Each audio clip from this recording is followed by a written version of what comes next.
You got a mic.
Good thing Jill's not here. You know what?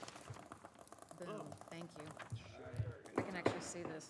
I didn't bring Good evening, I didn't bring everyone. my Electric glasses. Village Council and Planning Board joint meeting, March 5th, 2024. Show the time at 6:03. Two. And I show we have a full quorum, however, we are. No, we do not. We have a quorum, We do not have a full quorum. but we are, we need to approve. Do we need to do that Yeah. before they open? Yeah. Okay, so we'll need to have a motion to consider allowing remote participation. So moved. All's in favor? Aye. Against? Hearing none? Approved. Next up would be, We can go ahead We and wanna adopt our agenda? agenda, and then we'll Okay. let Kelly open it up. do we have any changes on the agenda? Nope. That said. Make a any motion to approve the agenda as presented. Further discussion? All's in favor? Aye. Motion passes. We'll let Kelly open I it. need to Kelly, go open, ahead. yeah, so thank you. Okay. So I'm calling the Village Council and the Planning Board joint meeting agenda, or meeting to order. We have a quorum. Motion to approve the agenda. All in favor? Aye. All right, motion carries. All right. Items of discussion. We will perform the function of the Design Review Board to review the subdivision monument signage for the Broadmoor subdivision. Oh, that's you. Yeah, you know what? I was gonna say, I didn't have this on No, my. we need to adopt the agenda, we need to adopt the agenda as well. So Okay. there are no changes to the agenda. Does anyone have any comments, questions? None. Anyone curious? Okay. Motion to adopt the agenda. Make a motion to adopt the agenda as presented. And all in favor? I think Marcus seconded. Seconded? Is that a word? Seconded? Hi, Rick. All right, everyone's officially been opened, agenda approved. And do we also need to consider the remote participation? Okay. All right, perfect. Then we are at D, items of discussion, number 1. So we get to perform the function of the Design Review Board to review the subdivision monument signage of the Broadmoor subdivision. Planning board only. We only No have about comments. 10 minutes for this item because we have to Okay, get then on we to will the go meeting. quickly. Well, we will consider it, no matter what. Yeah, so this will, just for planning board only, and then if you guys approve it, be on council next week for to affirm it. What? Get more- So basically, in our current ordinance, all subdivision monument signs do go to planning board/DRB for review and approval. All the attachments, all the attachments are included in your packets, and the staff memo. In short, Broadmoor is proposing 2 entry monument signs, one off of Waxhaw Marvin, one off of Stacy Howie. those signs, you can see those in the plans, but all of those comply with the requirements in our ordinance. It's right at the maximum square footage allowance for the actual sign area itself, and all the other height and everything else is there as well. I can go into detail. Once again, it's, you guys can review. I don't have it.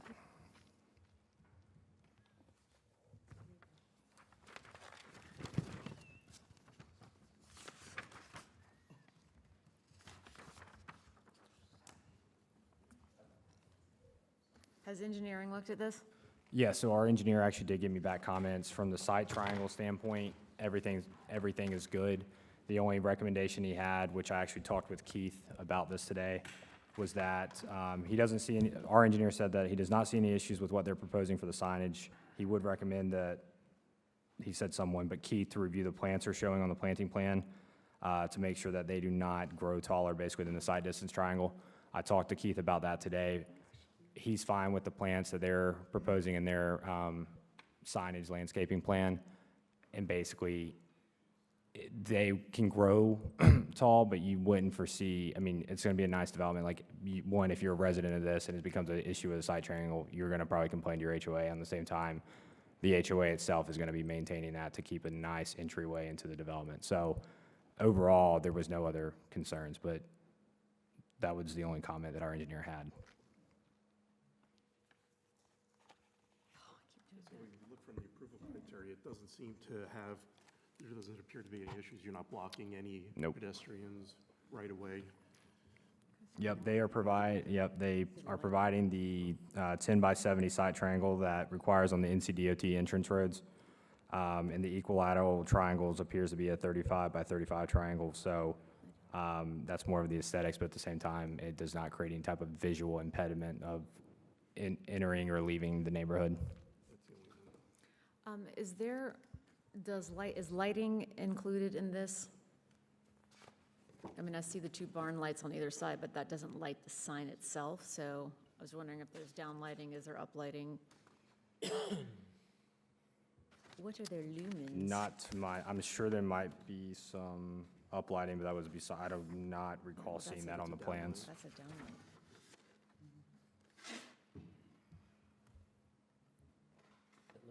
Did you say two signs or just one? It's two, because there's two entrances of the neighborhood.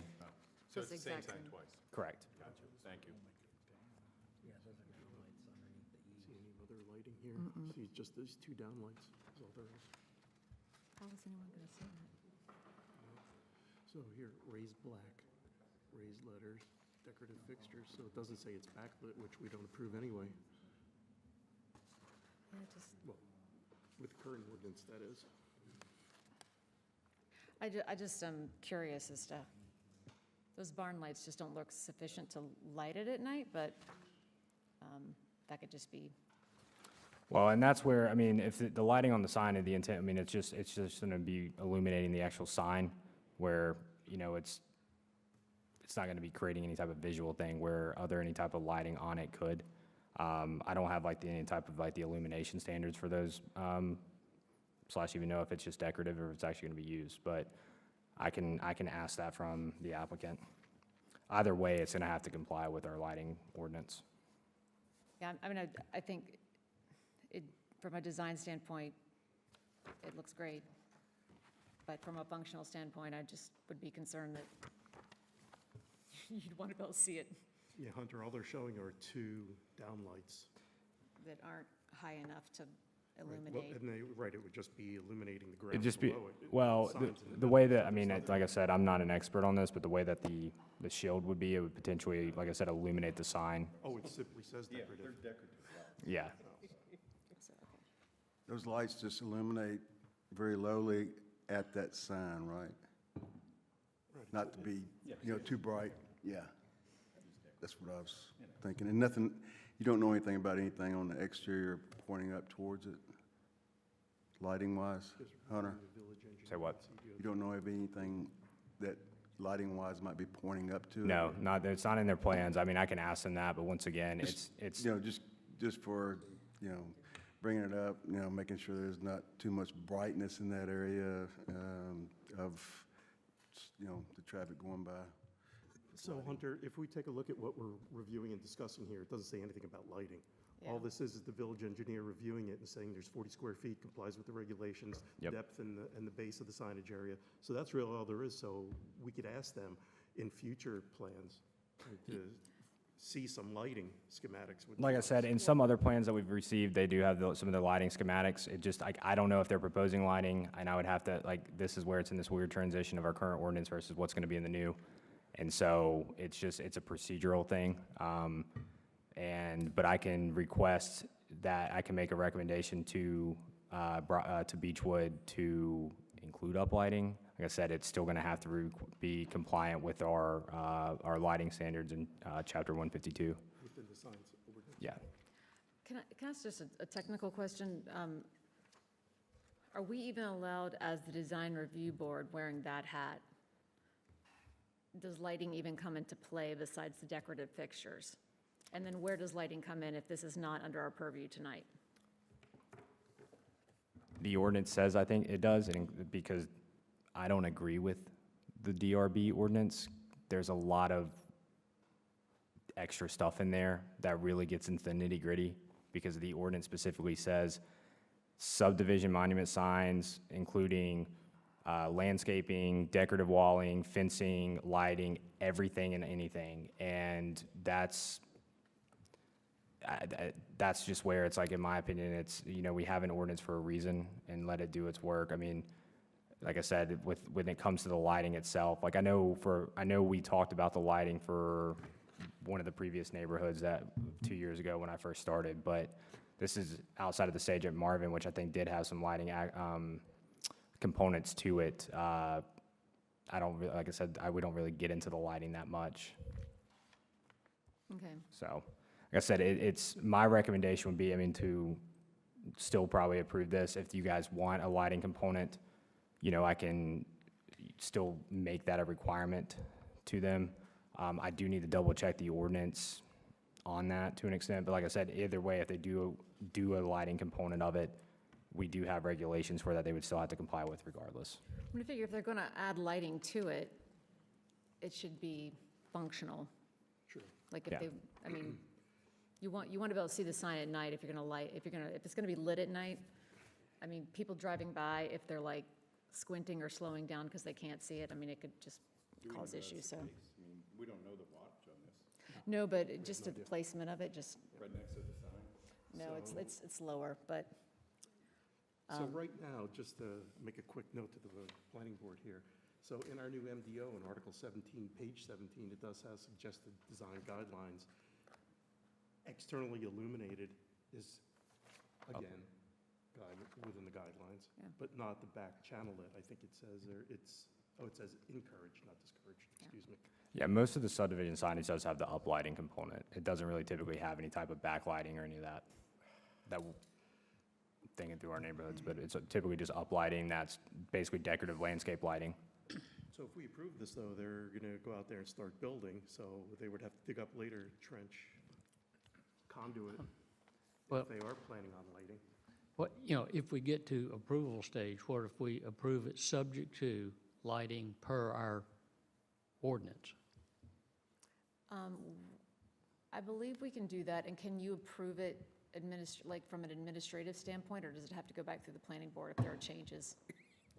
I can approve it from administrative. That's completely fine. Like, All right. that's kind of what I'm saying, is that I will make that request to them, because it's mainly more the design and the aesthetics of the signage itself.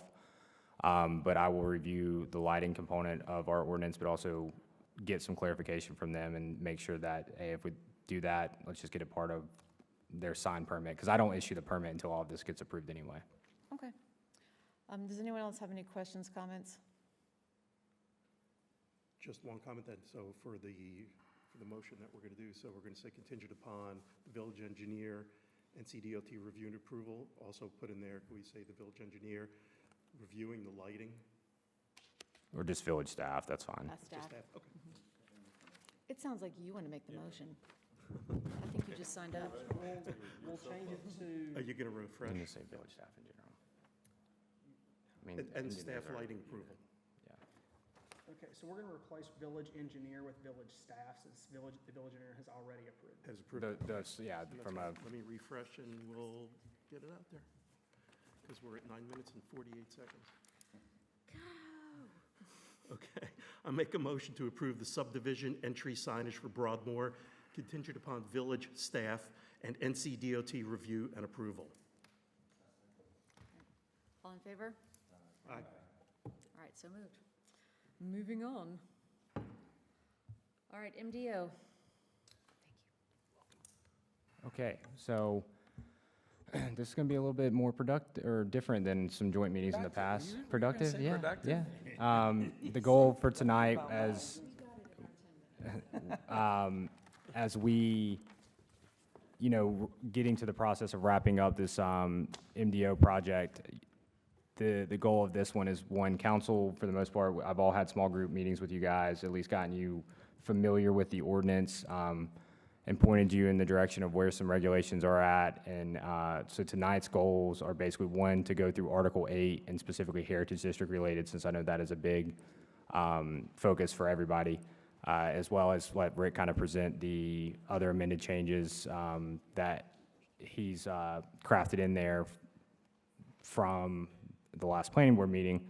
And then I'll probably, the latter part of it, open it up for any general comments, questions on any section of the ordinance, because I know specifically council, since this is their kind of first public engagement with Rick in this sense. So if there's any, questions, comments in other sections, feel free to potentially ask that towards however we want to do it, but main focus is definitely Article 8 at first. I just had a question, make sure, with the update that you've given us, the insertion, I wanted to make sure it ended at page 39, and now it appears as though you have the expanded edition with the Heritage District, right? It's up in, okay, thank you. Yeah, all the sections in front of, like the Article 8 and the table, all that is the new stuff that can replace the existing Article 8 and table that staff recently put in, unless you were one of the 3 or 4 that maybe already have it, i.e., I think you, Joe, and Kim, 3, and Jamie, but he's not here. So yeah, I'll turn it over to Rick and get started. Thank you, Hunter. Mayor, members of the council, Madam Chair, members of the board and staff. This is kind of the moment we've all been waiting for probably on this project. And so to take a few minutes before I dive into that Article 8, I want to set a little bit of perspective in play for those of you that may or may not have been able to attend remotely and participate, particularly on council, watching our meetings. And so that exercise just a moment ago, Madam Chair of the Planning Board, was a very good opportunity for me to watch that action, because I had not seen that level of design review action on your part as we go forward. But it also highlights some of the concerns that we have, and so I want to take about 5 or 10 minutes and kind of set the tone for what is going on in planning in North Carolina, particularly as driven by the legislature in this state, and a little bit about the kind of the backbone about how we're adapting to that new legislation. So the North Carolina General Statutes, Chapter 160D, was a brand-new chapter that was added.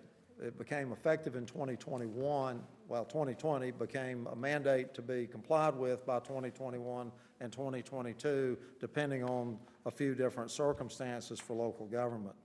It was approved in 2019 with those delayed effective dates. And some of you may have heard me say before that there's an old saying about sometimes the whole is greater than the sum of the parts. And that is one of the things that 160D really shone a light on in the statutes. That change in the statute really was driven by 2 things: to update a 60-year-old statute that had been tinkered with and amended and toyed with for years and years and years, for 6 decades, and also to look at case law that existed in North Carolina's courts pertaining to that 60-year-old or 60 years of evolution of the planning statute. so that you no longer had to sort of qualify a lot of things by saying, well, but let me check case law. It brings it into the actual written statute, brings it into the forefront. Out of that came some aha moments that were factored into the new statute, along with a few extras that, you know, timing is everything, and when the early draft of 160D hit the House and Senate in Raleigh, there were some opportunities for others to seize the moment. And so a few things got added in, a few things got piggybacked on, a few things got sprinkled about, if you will. But the punchline that I came away with while I was in a figure of speech, typing, crumbling the paper and throwing it away, really it was just delete and start over, trying to adapt model language to the new environment. When it dawned on me that really the complexity of the new statute didn't necessarily have to have a complex solution. Because what it did, if you read this part, and this part, and this part, and this part, and this part, they say a lot of things. But when you really put them in a basket, shake them together, and realize that what they say is more powerful collectively than they do individually. Now, what I'm getting at is that they really reeled us in at the local government level, okay? They gave us very few new windows of opportunity in a blatant way, but they did in some not so obvious ways. But the biggest single implication of the statute is this: subjectivity is out. Subjectivity no longer rests with councils, planning boards, or staffs.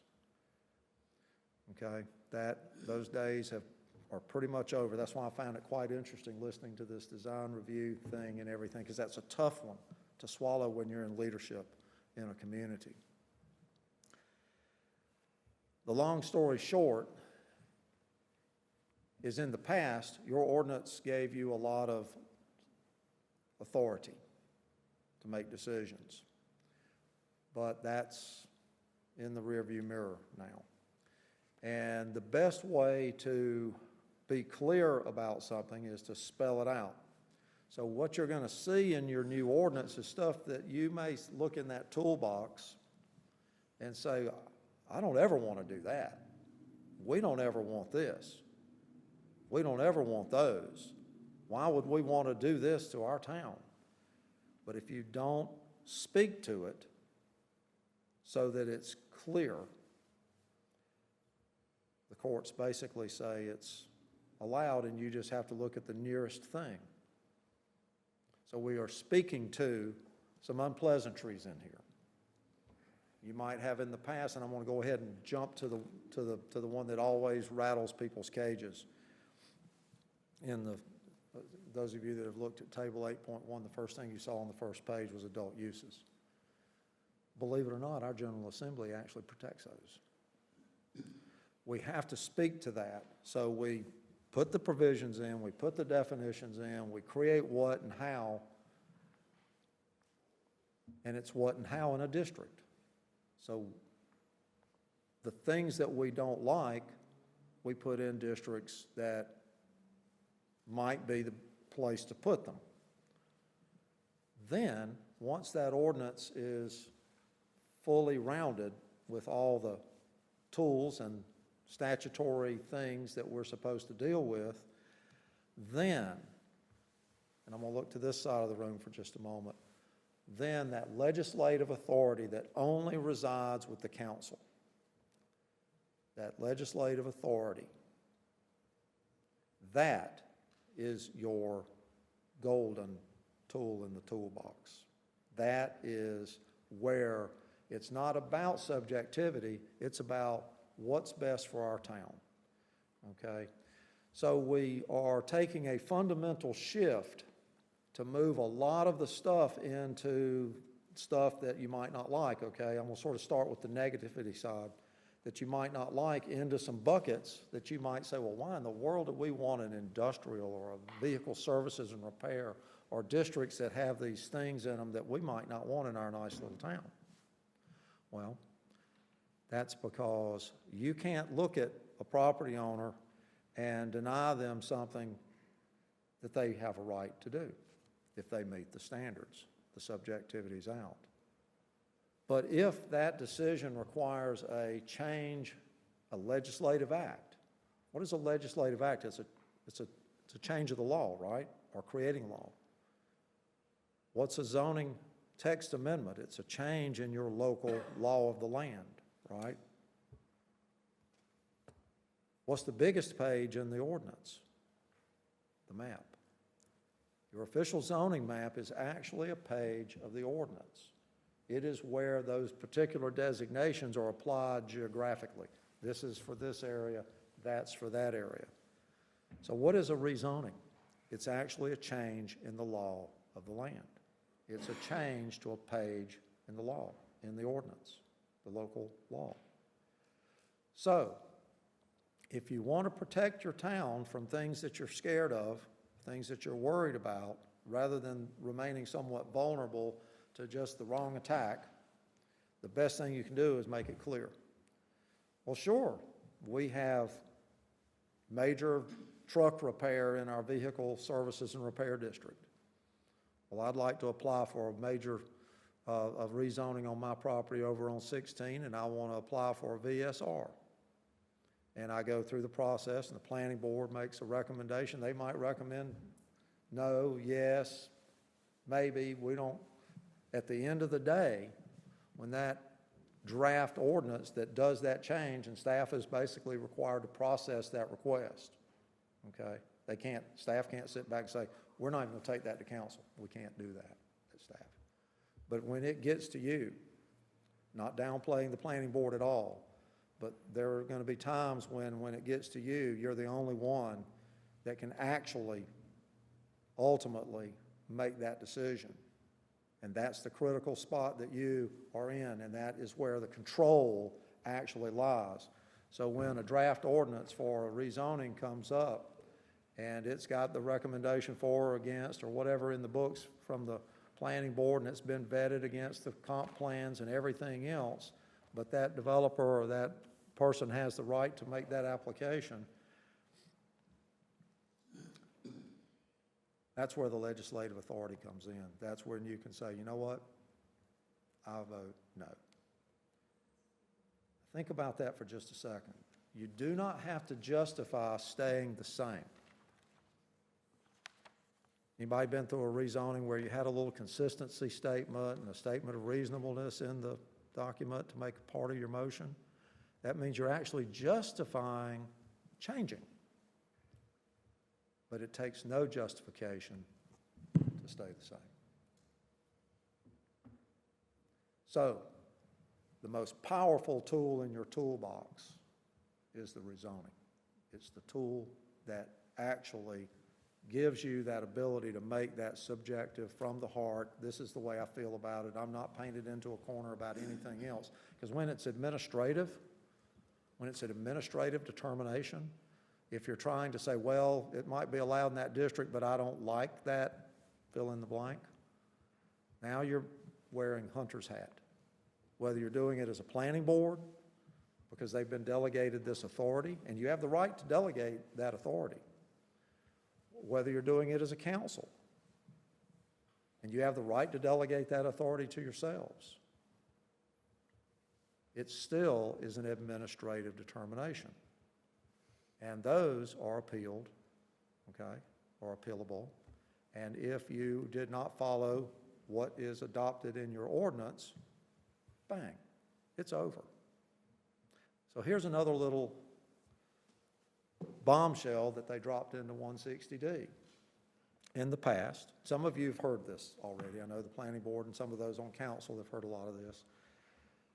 But at the same time they were doing the 160D, they resolved an issue that had typically gone to the bench, to the judge, and that was if a developer brought a suit and won at the end of the day, that a decision was subjective, wasn't based in the statute, wasn't based in the ordinance. It was just somebody had a crawl in their side and decided to say no to a site plan, a plat, a monument sign, or whatever it might be, through that administrative role, which I just witnessed in here. That was an administrative determination. That was not a thing above what Hunter does.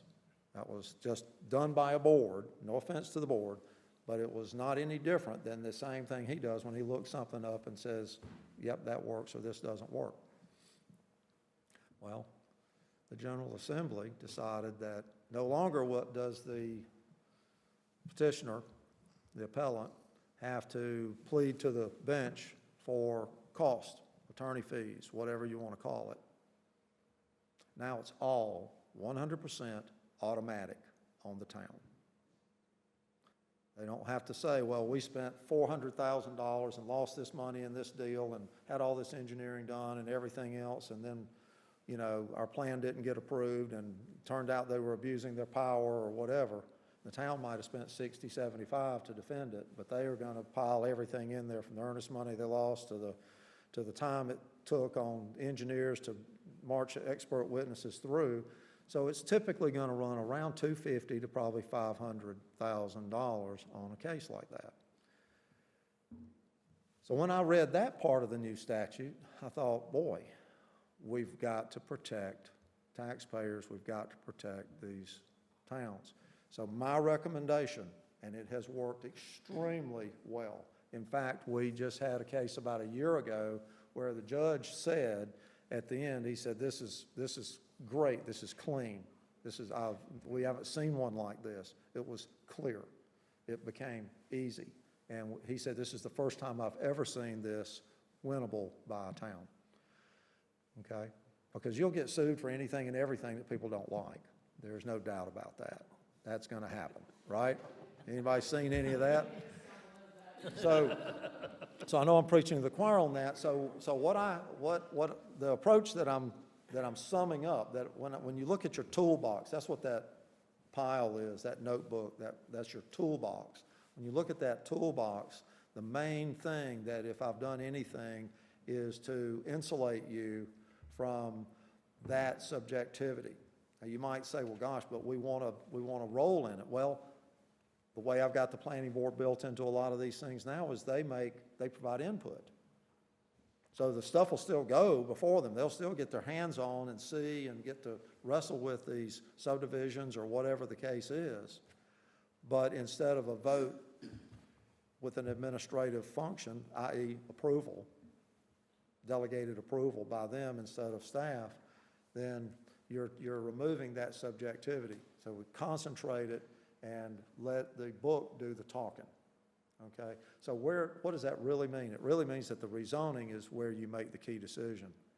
You don't look at the site plan and say, well, we don't really want, you know, this size lot or that size lot in this subdivision, because I know you've got a lot of developments here where the lot sizes are not what the ordinance says, they're what was worked out in a procedure. Now we've got a menu of districts, so if somebody wants to go to a certain lot size, there's the district right there that you need to apply for. And they may go through planning board review with that and go to you, and you may say, we don't want that 2 units an acre. You don't even have to explain it. No. So that brings a point, something I think is very important, and that is how you put a zoning map amendment before yourselves for a vote. I have seen people make a motion to reject, make a motion to deny, make a motion to disapprove, make a motion saying no. And I have stood in the room when the meeting was over and listened to them say, well, I thought, I didn't understand, okay? So making a motion doesn't mean you support the item. You may just make a motion to call the matter for a vote, which means now I've got this draft zoning map amendment, rezoning, to do something, whatever it is. And that ensures that yes means yes, and no means no.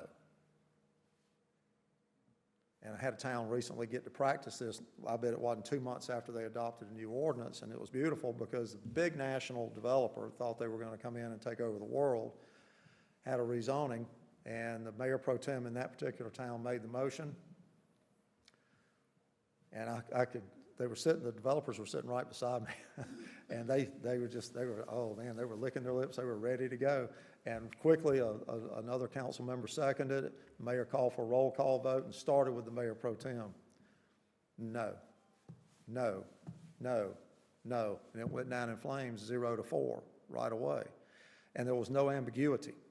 So when you make a motion to deny, then a yes vote means no, and a no vote means yes. So you always want to call for the motion, the proposal, that yes means approval and no means not approval, okay? It's a little tidbit of advice for you as you go through this.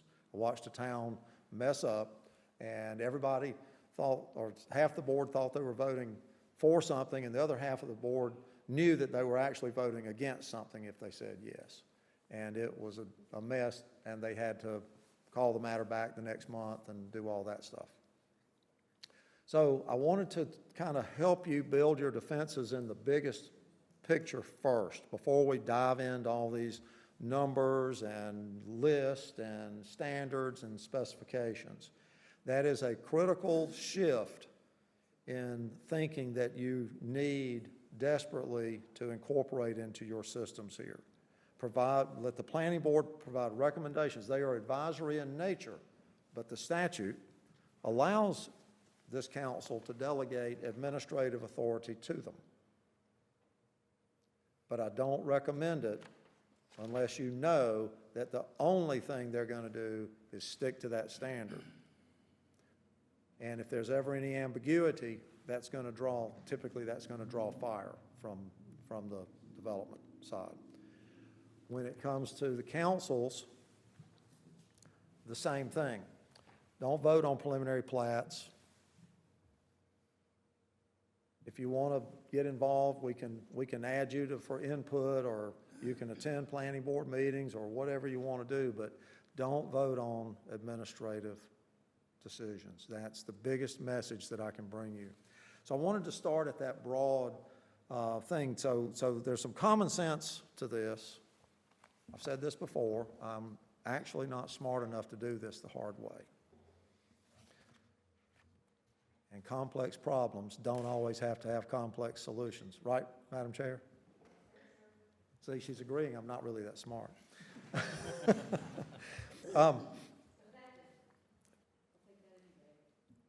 That's right.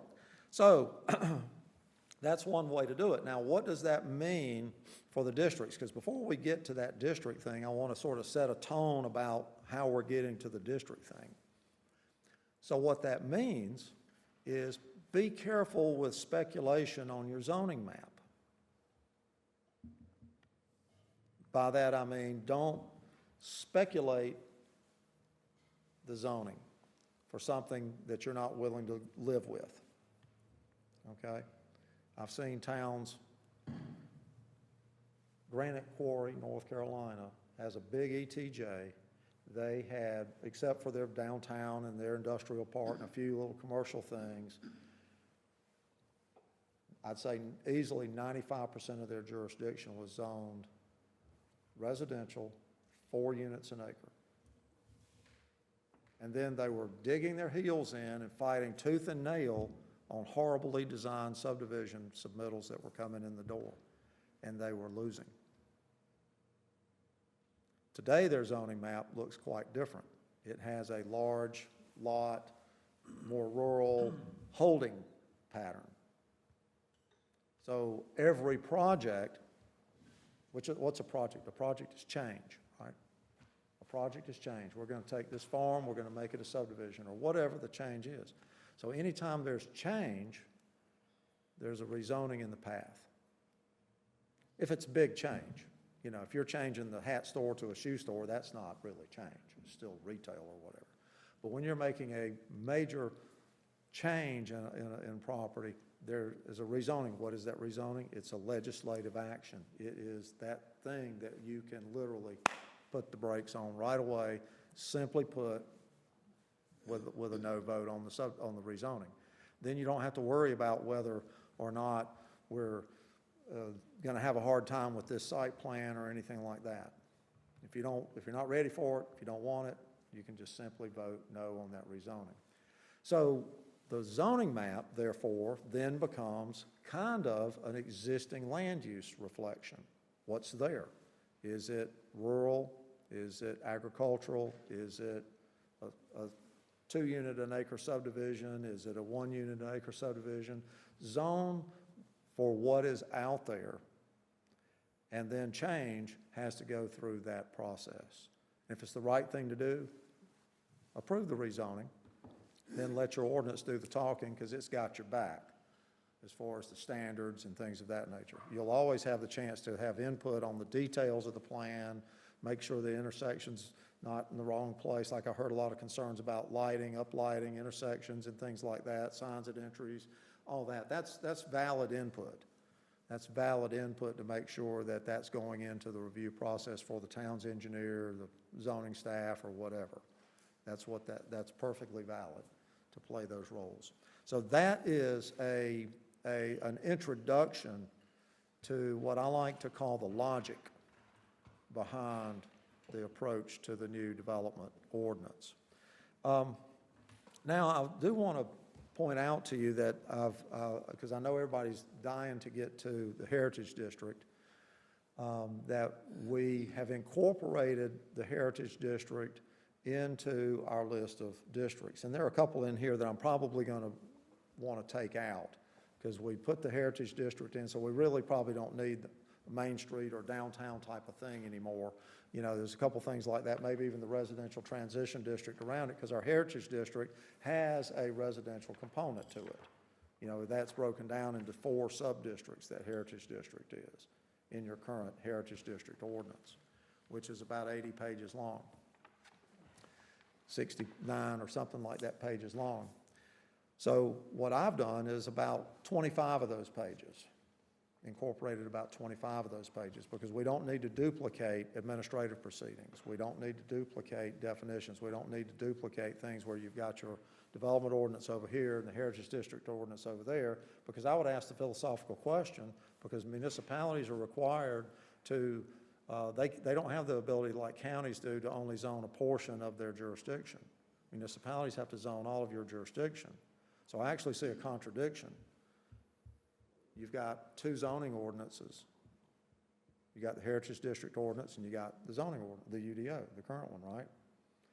That piece of property that falls under, when it goes to the Heritage District, it can't leave the zoning ordinance. But it does, in theory, the way it's set up today. And so I've brought the Heritage District into the development ordinance as an overlay district, which makes it a rezoning. You've got to do a rezoning to pick up, whether it's one of the commercial only or the mixed use or the residential only, it doesn't matter, or the civic piece or whatever. There is going to be that step along the way for that overlay district. Another thing about the Heritage District is that Heritage District ordinance has a lot of good input information in it, what I like to call narrative value statements, things we should do, things that are encouraged, things that are kind of, I call them value statements. They're kind of informational, okay? And when you look in there, you'll see some that I've highlighted in a special color because I think that they just really, I've got to fix them. But I want you to see that samples of that language. The stuff that is value-oriented really needs to not be in the ordinance but be in the plan, because the plan is what you have to base your consistency statement on. So putting that narrative in the plan is a perfect place for the narrative. Then you can more readily say, well, this is not consistent with that. But if you've got this narrative conversation going in an ordinance, what does it really mean? That's like And I hope I don't ever offend anyone, but I do sometimes. So here goes, because I don't know whose language idea this was, but it was somebody's language, and I want to point it out. Let me get to that page very quickly here. Speak not of. Well,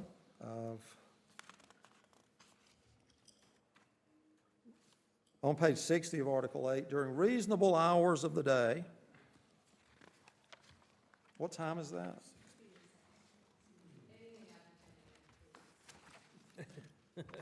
So I'm picking a little bit. Pardon me?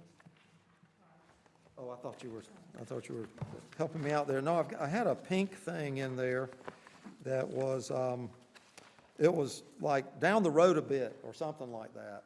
I think that's what it said, literally said in the ordinance. Down the road a bit. That's where you need to, that's the design criteria for your new entrance to your subdivision, I think, is down the road a bit. And so those, and I might have already destroyed that and taken it out, or my highlighting didn't print or didn't hold up. But I had it in a special color, it wasn't in blue. Wasn't in yellow, and it wasn't in green. But that's an example of, and I already tossed my old ones away. So, but that's just an example of some things that I went through and polished up or highlighted to polish up so that we could get that kind of out of here. And then there's another one that says acreage, in parentheses, length times width. Oh, yeah, this is the only one. I'm sorry, shortly down the road. I was wrong, shortly down the road. And it says that the pedestrian connectivity shall be encouraged. Now, what does a sentence that reads, however, this is the whole sentence, however, pedestrian connectivity shall be encouraged? If Hunter doesn't say that to them in the development process, the town has violated the ordinance. You don't have a choice. You've got to encourage them to do that. You follow me? So some of this stuff is not, I mean, it sounds great, but it doesn't have, and then right below it, you know, that turnaround, the cul-de-sac built shortly down the road from the roundabout on Meadowlark Lane may be encouraged. So shortly down the road, you're allowed to encourage it. You're not required to encourage it, Hunter. Keep that straight. So you see what I mean, and I hope I'm not stepping on anyone's toes, but we've got to eliminate ambiguity in this. It's got to be clear. If that's a segment of road, we highlight that segment of road. We call that segment of road out where that segment of road has a certain standard or a certain requirement because of something unique about it. So that was the gist of trying to incorporate the Heritage District into the new development ordinance, and it begins on page 40 of that article. Now, just so that you know, the blue language is new language, where I actually added or changed something. The green means something that I think needs to be addressed, like it might be a reference I need to double check on or something like that, so it's just a flag for me. The yellow is stuff that we want to kind of call your attention to. And so with my nitpicking about the Heritage District, let's get down to the good parts, because it's a really well-done district if we factor out a couple of little things that just need to be cleaned up. So I want to start kind of with you on page 43, if I can, just to point out about the sub-districts. So we are creating these 4 sub-districts within the Heritage District. So the Heritage District is not a zoning district. It's an eligibility area. This is the area where this is eligible, okay? And within that eligibility area, there are 4 sub-districts, and they go like this, and we've got a locator map and things of that nature. But if you turn the page to page 44, I've highlighted in yellow. Yellow is stuff I want you to really look at, because I see some things there that we need to talk a minute about. You're not going to like what I have to say. But since 2013, we cannot, except in a voluntary thing like this, we cannot get into home size. Whether it's 577 square feet, small home I just built in Kannapolis, or if it's a 12,000 square foot home. We cannot get into that unless that is something that is purely in a voluntary district, which this is. So there's no minimum that you can require for square footage? The only thing that comes in on minimum is under minimum housing code, which is an entirely different section of 160D, which has to do with living standards. Like, you have to have at least 100 and something square feet for a person to be able to consider it to be a habitable dwelling. You know, you're talking about the bottom of the barrel stuff, not in zoning. Well, I mean, because I know that there are tiny homes that seems to be this rage now that. Which are 400 square feet or less, which exempt a few codes from the residential code. And they achieve that by lofting the bed over the countertop or something like that. But that's it. Pine Knoll Shores, I'm finishing up their UDO there for about the past, 30 years, seems like. It's taken about a year to get through the last round of comments because they're having a real hard time. Their zoning, they had 3 residential zoning districts, all 3 with the same minimum square foot lot, 10,000 square feet. All 3 with the same minimum lot width, 100 feet wide. But each of the zoning districts, one of them required a house to be at least 3,000 square feet, and one required a house to be 5,000. And I'm like, Can't do that. that's over. That is a blatant, and I can show you, anytime somebody wants to see the statute that says, don't do that, it's right there. So there are little things like that. Now, I highlighted this because this is an overlay district, so it is a voluntary district. But the problem that I see in that table is that it's a little bit of an opportunity there for someone. I could do a 43,559 square foot lot that's only 100 feet wide. We used to call that dropping a red in surveying. You see what's happening in the table? If you come in right under that, then you can actually follow the standards on the other category. So there's a little bit of a problematic. I think the intention is good, but the enforceability is probably, they can cut a square foot off of an acre, and they can use that whole bottom row and get 40-foot setbacks instead of 75s and all that. You see where I'm going? You've got some opportunities in there that sounded great putting it together. So to me, I want us to just make a decision about how we want that to go in that district. Now, if that's going to be a suggestion, then it should be over in the plan, not in the ordinance. Because typically in these types of districts, you would come up with a standard, a minimum standard, and then let them demonstrate how they meet that minimum standard. And then you can talk about, what do they do if they want to get bigger? Just like at the coast, the situation here is when you've got a large home, 10,000 square foot house or something like that, and they're 10 feet apart from another house, that doesn't work. So there's a proportionality. You want it to grow. So what I suggest is that the lot size be whatever the lot size, the lot width maybe has a minimum, and then after that, that's it, and the setback be a percentage of the lot width. So if you're talking about, I'm going to paint the picture in Pine Knoll Shores real easy because it's easy. There are a whole lot of houses down there on 100-foot lots. And I was literally waiting on a planning board meeting to start about 2 years ago when the planning director came in because he had to sign off on a recombination plat because he had just gotten out of a meeting where somebody bought the so-and-so house that day, and they had already bought the house next door to it, and they were and the so-and-so house was $1.8 million, and they came in to get a demolition permit because they were going to take those two lots and they were going to build about a $20 million whatever.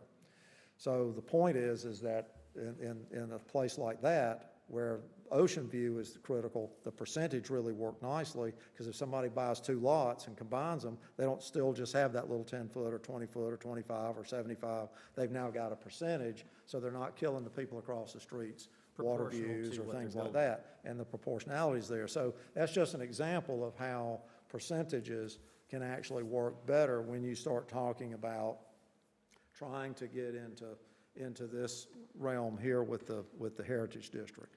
The standard districts that we've got, straightforward, because most people are not going to use those. They're going to apply largely to existing subdivisions, so they know where to put their outbuilding or their swimming pool.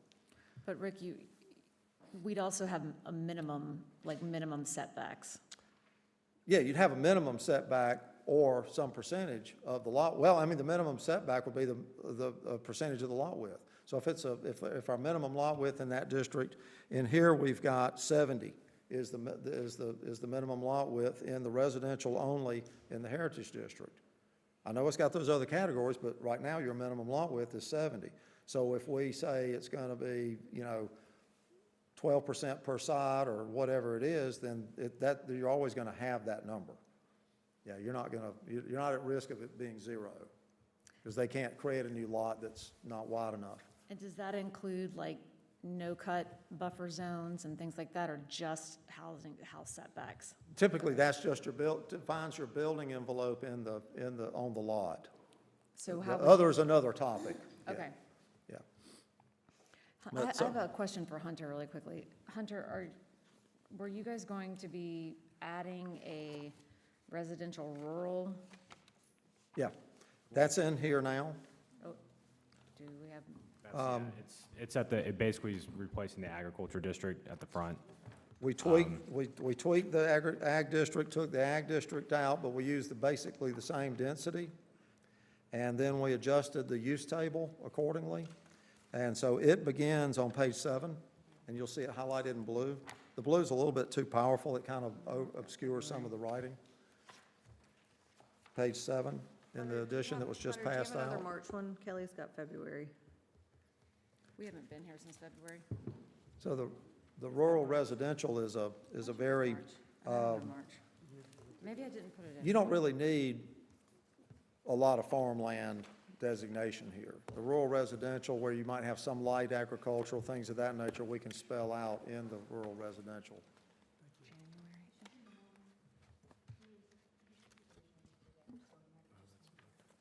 Yeah, just to be clear, everybody in Article 8, you should have a draft that says March 5th.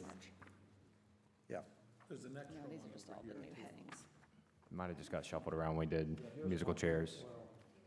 A new copy of the table of charts. Yes. But Madam Chair, we did do that conversion, and we tweaked it considerably. And you can see that in the blue. No, but I've got February. It goes all the way up to 60. Oh, that's right. Why does yours say February and I now it don't says know. March? Yeah, so you have to replace it. There's one over here. There's an extra set here. Oh, did you just get them today? Thank you, John. I'm just behind. Thank you, my dear, I appreciate it. Did you just get? There's also a mini farm overlay district in there that kind of goes hand in hand with the rural residential. It would enable, let's say that there's just for conversation purposes, let's say there's a 10-acre parcel that somebody's looking to develop, and the rural residential at 2.5-acre lot size minimum would yield four rural lots. If it makes sense, then the mini farm overlay, which is really a way to, quote, cluster, would allow for those lots to be reduced to 50,000 square feet, but preserve a large area. In other words, they would still only get 4. But rather than building a street, might be the odd shape of the property that would require, a certain street or investment to get the access. So you'd have the option of doing that But any overlay districts that I mentioned, remember, or what? Everybody say it together, legislative action. So it comes to you. Somebody can't just pull the trigger and say, I want to pull that option out of my hat. They go planning board, village council to do a rezoning, and you can make that decision, no or yes. Okay, so that's the tool in the toolbox. So it's gonna set up for the rezoning process where that's the key decision, rather than trying to argue for months and months and months over the design. Okay, you can nip it in the bud pretty early on, as they would say in Mayberry. But that's what we did, Madam Chair, is we converted the ag to that RR, and then we added some language in there, and the use table has been substantially modified as well, but you'd still have the same option with that mini farm overlay to do the 50,000 square foot lots, and then maybe have, you know, of that 10 acres, that might put you at 5 acres of, maybe it's a horse equestrian theme or something like that, you know, where you've got a barn and you've got some horses or whatever, and those 4 homeowners, that's their thing, and they may have some sub areas or some separate buildings or whatever they might do in it, but it gives that option, that tool in the toolbox. So you're not using, because I think in the past, your tools were set up to where you were able to use conditional or special use type things and reduce the lot sizes on subdivision from what the ordinance required, right, Hunter? Outside of like an individual conditional zoning district, that would be one, but then there was, I mean, certain setbacks and placements, yes, through a special use permit. Right. So you were going through a process where you could get around the generally stated requirements.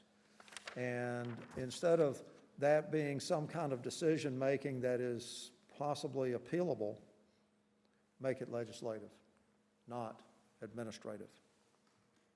Nor, plus also special use permits, believe it or not, you can't deny those. A lot of people think you can deny them. If they meet the standards, if they submit the evidence and they meet the evidence in the ordinance, that's it. You just have to find that they did. If you find that they didn't and they prove that they did, then they get the permit.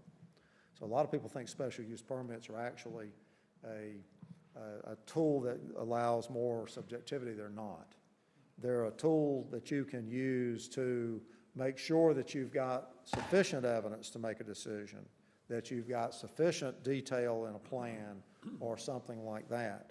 So I use special permits largely as another step in the chain for the scary stuff, not the routine stuff.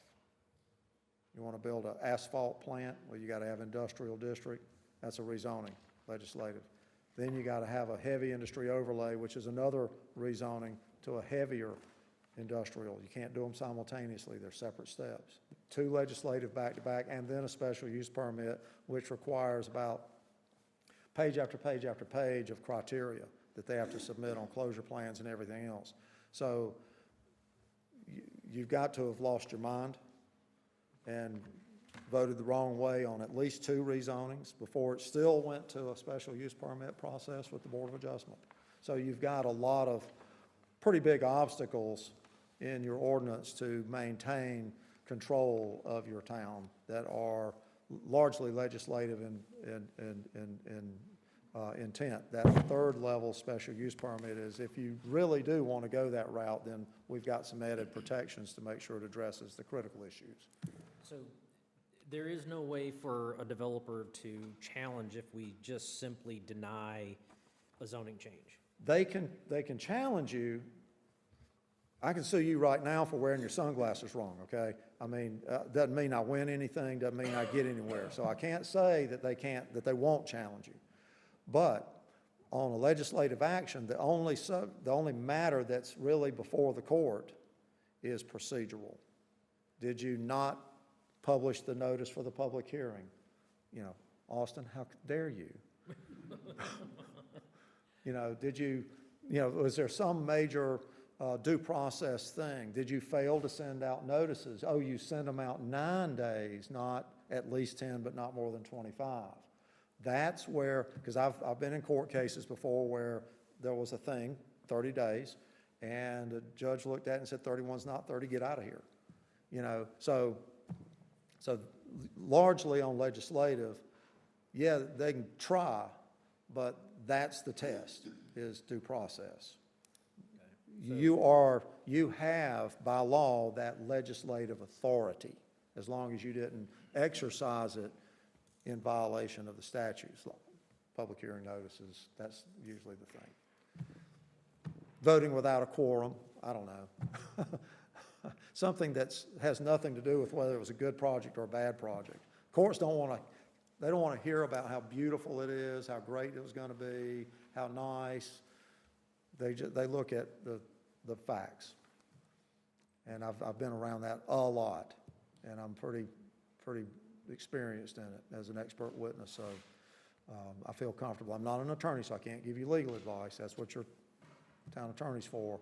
But from what I've seen and from what my experience is, that is where where the review is focused.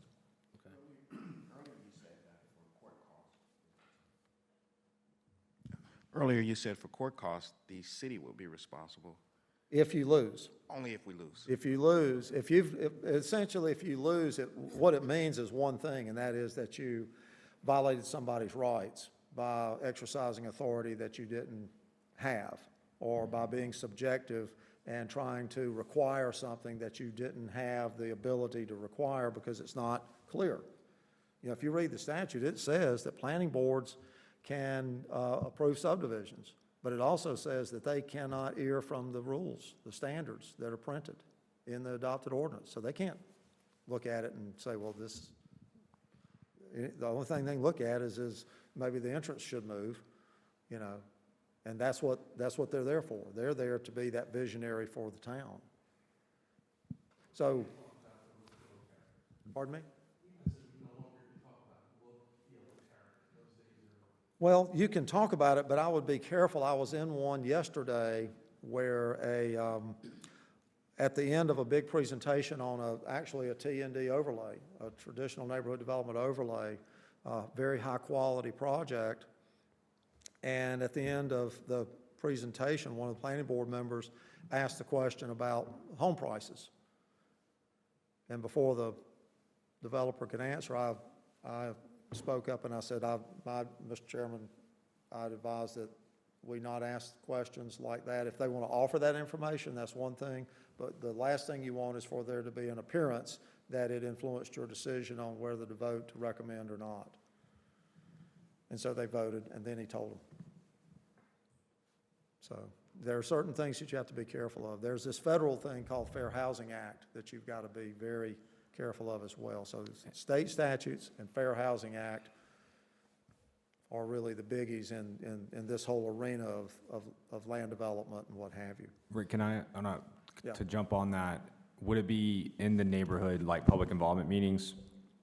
Would that be a question that could be asked? Clarify that. For the rezoning process, you know, we're requiring, just as we kind of do now, the neighborhood, the public, or however we define it, but basically the public involvement meeting for all, you know, that the developer puts on. The neighborhood meeting. Yep.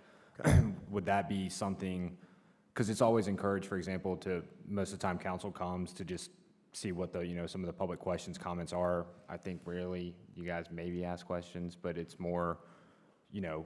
That's the place to do it. That's what I was getting to. Because that is not actually a town meeting. So I don't know how you've got it set up exactly in your old ordinance, but in here, it is a meeting hosted by the applicant. And it is required that they do such a meeting. And the purpose behind that meeting is so that, I'm going to look back at council again, because you're the ones that hold the public legislative hearings. And have you ever had a developer stand here and people out there and they go back and forth, and 45 minutes later, you're still sitting there watching them going back and forth, right? The whole idea of the neighborhood meeting is really to get all that emotion worked out to where they might still disagree or whatever, but at least it's not that emotionally charged thing where you're just watching that ping pong ball bounce back and forth before you get to make your decisions. And so those are golden for the developer to meet with the neighbors and interested parties and it does require staff to attend. so that staff can answer a question that comes up, because I can't tell you how many neighborhood meetings I've heard where a citizen would look at the developer and say, well, what are you required to do about this or that? And I'm like, hold on, we'll answer that question about requirements and procedures. You know, what's next? You know, public hearing, this or that, whatever the case might be. So in that meeting, if you show up as you're elected or you're appointed, and you show up and it's a meeting that you know about and you can go to, you can ask any question you want. Rick, does the developer actually have to show up, or can the developer send any representative? The developer can send, and usually they do. I had one recently where Moore and Van Allen kind of led, the law firm in Charlotte, kind of led the presentation. They had land design reps there on the design stuff, but the developer didn't show up at all. And there's nothing wrong with that. Well, but if the representatives can't answer all the questions, I guess. Then usually the answers that I would hear to questions like that is whoever's kind of running that meeting would usually say, let us get that information to you. If I felt that they were leaving enough out, I might have a follow-up conversation with the developer and say, that didn't go well. You know, I'm not going to count that as a neighborhood meeting, because a lot of the questions were not answerable. You know, if that Moore and Van Allen person were to say, I'm not answering that, you know, I can't answer that, or whatever. Because the developer can answer just about every question that's not technical. That's technical team answers the technical. So I would, if you have that happen and you just feel like that you're not getting a response that you need, then staff should probably have a conversation with them and tell them whether you're going to accept that as a valid neighborhood meeting, or whether it had too many holes in it and that they needed to do it again and have somebody there that can answer questions. Thank you. That's in the art of administration. You know, if it does, if it smells like it, it probably is. And so if it doesn't fly, just call it like it is. And if they say, well, we're not doing it, dig your heels in. Because the ordinance speaks to what the neighborhood meeting is for. It's for the developer. It doesn't say in there it's for all these other parties. It's for the developer. And the developer needs to either send somebody that can, or they need to be there to do it. But there's no requirement for the neighbors to actually go. That's right. And if they show up here and, well, did you go? No. So you still have to go through That creates a little, that's right. It doesn't happen much in my experience. I mean, you only get some because they had a conflict, they couldn't come, things of that nature, you know. And that can be an issue.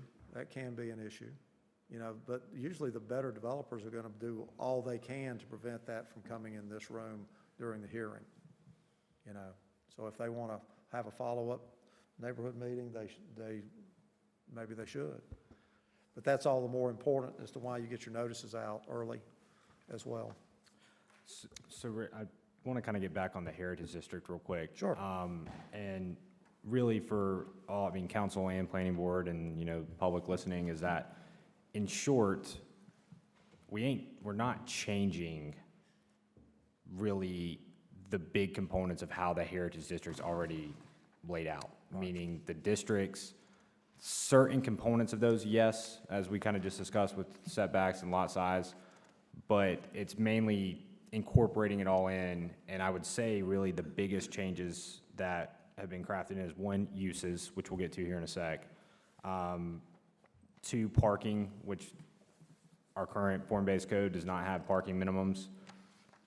We kind of just reference the parking minimums and maximums that are in the new UDO, just to have a general standard, and there's other components in there that goes into the rezoning, site plan, all that other stuff. And then the third being signage. I mean, is there anything else that you think that I mean, the big, I'd say, major changes? There's also building form, which is a little more detailed in Article 9. There are a lot of images in the Heritage District document which give a lot of examples, but it's very difficult to use those images, especially when they have a relatively broad architectural styles about what they're actually requiring. So Article 9 cleans that up a little bit. You know, can the balcony overhang the sidewalk, and if so, how much, and whatever. You know, it gets into that level of detail, and that's what Article 9 does on any building type, whether it's a shop front, you know, where you might have something up above, like a live work like you see in downtown Cornelius. They did too many of them, but they've got a few in downtown Cornelius. You know, that type of architecture. If it's civic type buildings, things of that nature, then you've got criteria for it. And then to add to then all the narrative stuff that we were kind of chatting or, you know, discussing about, that stuff will kind of be then put into the small area plan. So it's still the direction and the intent goals are there, where then, once again, since it's a rezoning, planning board and council references those plans for consistency if you guys are to, you know, approve those. And so that's where some of that narrative that's in the current form-based code will, it's not being just, you know, deleted and lost. It's going to be in the plan where it's more useful. It actually can help a lot more by being in the plan, because when you're making that decision about consistency alone, if I'm up here as the developer showing you building elevations and images and photographs and whatever else I'm showing you, and your plan is chock full of that stuff, it's very easy to just say, well, I don't see that it's consistent if it's not consistent. If it's in your ordinance, what is the measure? So subjectivity is in that legislative world. You follow me? That's where you've got your breadth. When you get into the ordinance, you lose that breadth. You've got to come to the details. Okay, so details in here, generalities over there. Okay?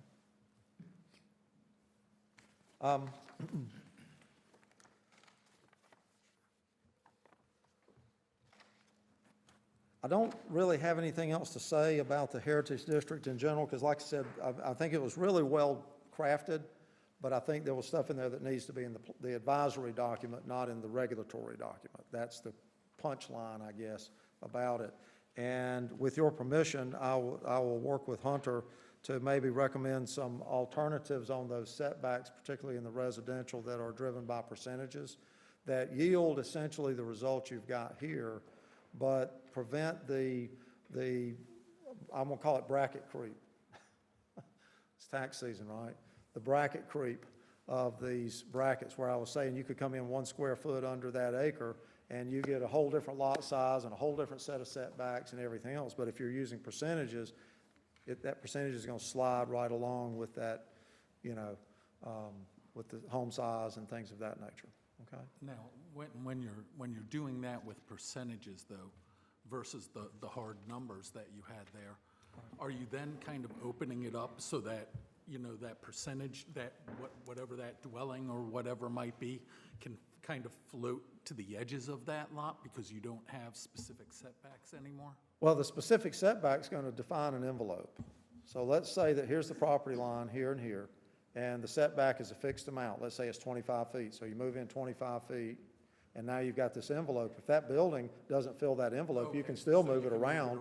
So you can move it around inside there today. If you've got percentages, the percentage is just going to be related to the lot width. You're still going to be able to move the building in the building envelope. That's a right that you have either way, if the building doesn't fill the envelope. Now, one thing, this is interesting, Councilman.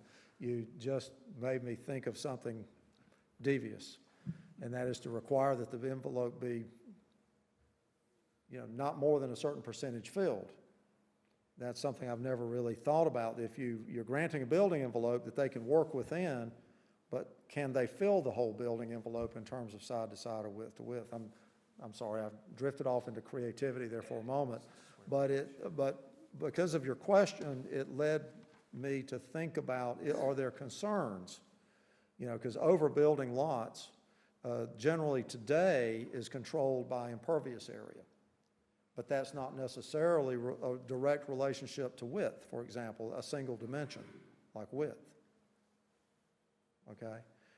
Because typically you have all the rights within that building envelope. If you want to put the house in sideways, that's technically your right, and we can't touch that except in a conditional district where they can submit every elevation by lot if you want them to. You know, that's up to you. You can be as tough on those conditional things as possible. So Rick, when you were talking about the envelope, so does that mean it needs to be contiguous? So if we're going to shift by percentages, so you can't chop up the house and instead of leaving, let's say, 20% frontage, so now I can chop it up into pieces, and as long as I have a contiguous The piece? setbacks are going to be the setbacks, whether they're a percentage or whether they're fixed. That is a no-build area. So inside the building envelope, that's not going to change those outer dimensions. But let's say you're doing a separate detached accessory structure of some type, maybe it's a pool house or something like that. Excuse me. There are separation requirements in here between those buildings, which actually kind of line up with fire code more than anything else. You know, so you don't have two things that are too close together, even if they're on the same property, that might create a problem without people knowing it.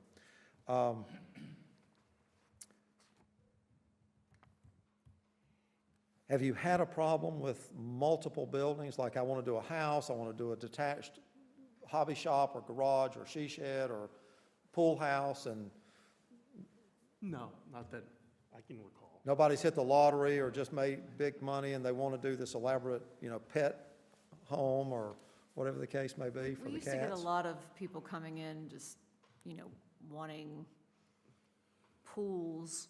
Pools was the main thing, but I think we've cleared that up pretty We have well. we have a maximum amount of dwellings, accessory dwellings allowed. and they- Accessory dwell, well, except in our current ordinance, accessory structures, the size permitted is capped at 2/3 of the first floor gross area of the primary structure. Meaning, if you have a 3,000 square foot, footprint house, you can have up to 2,000 square feet of detached accessory structure building space. That can be in multiple phases, Whatever it is. Yes. That does not Does the include swimming pools. pool count? No. It's Structures roofed, only. it's roofed accessory structures. Because a swimming pool is just an upside-down structure. Yep. And then there's an additional clause in there that if you're over 3 acres and you are exceeding that 2/3, and you can get a special use permit and basically exceed it, but not up to 5,000 square feet. Which we just granted recently, Yes, for basically a garage. a garage, a large garage. But he met those criteria and brought it for special use permit, and we granted the special use permit.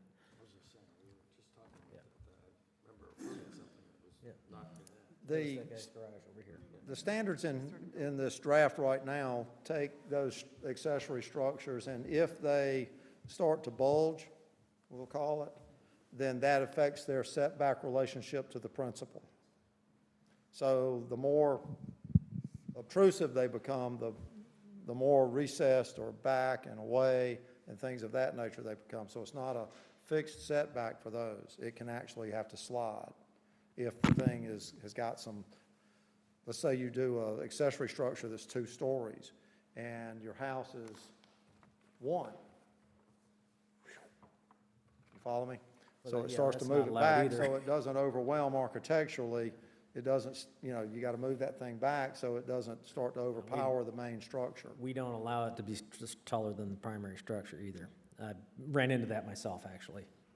Right, but the height, if I've got a 1-story structure and I've got a certain roof pitch and it's a fairly large home, my peak of my roof is still going to be higher than this maybe 4-car garage with a thing on top. And I had a court case in Charlotte recently where, it was like 2 giant tile walk-in showers that were about 1,000 square feet each and all that, and it was just a garage. With a gourmet kitchen. Does there still exist the flexibility within the ordinance to make sure that you could limit accessory structures to side yard, backyard? Yes, type that's things in like here. that? Yeah. Yeah, that's, a lot of the things, we will relate to the principal plane or the primary plane or the principal structure. So that the principal structure doesn't, it doesn't have the garage sitting forward. Now, you might exempt something like that when you get out into a large lot, situation, because I've had that before, where I had 7.5 acres. My house was way back, but if you continued, you ended up not really realizing it, but back over closer to the road.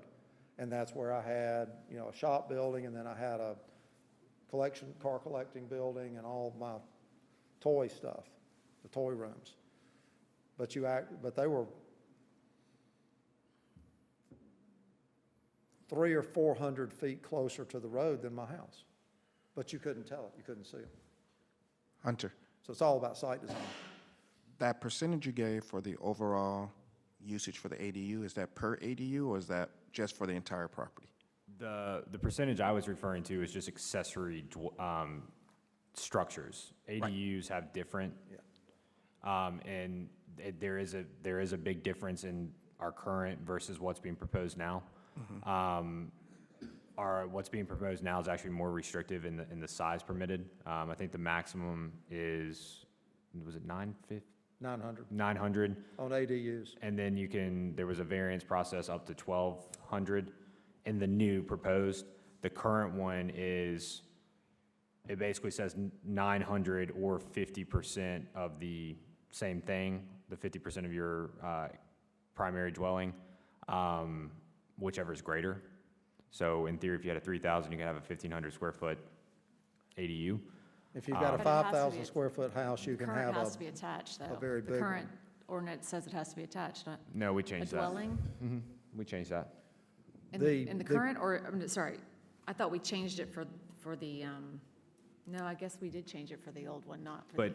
But to what Rick's bringing up, I've had a case that kind of came out of this, that you had an individual property that was doing a very large house and wanted to do a very large accessory dwelling. And then that gets to the point of you having pretty much two dwellings on one parcel. The And that's, problem with these things like you're describing, Hunter, and why this is important, so I want to kind of underscore this for a second, is if I'm the applicant and I've got this dream home estate plan that I think is great for me because I just won the FanDuel lottery or whatever, and is that things change.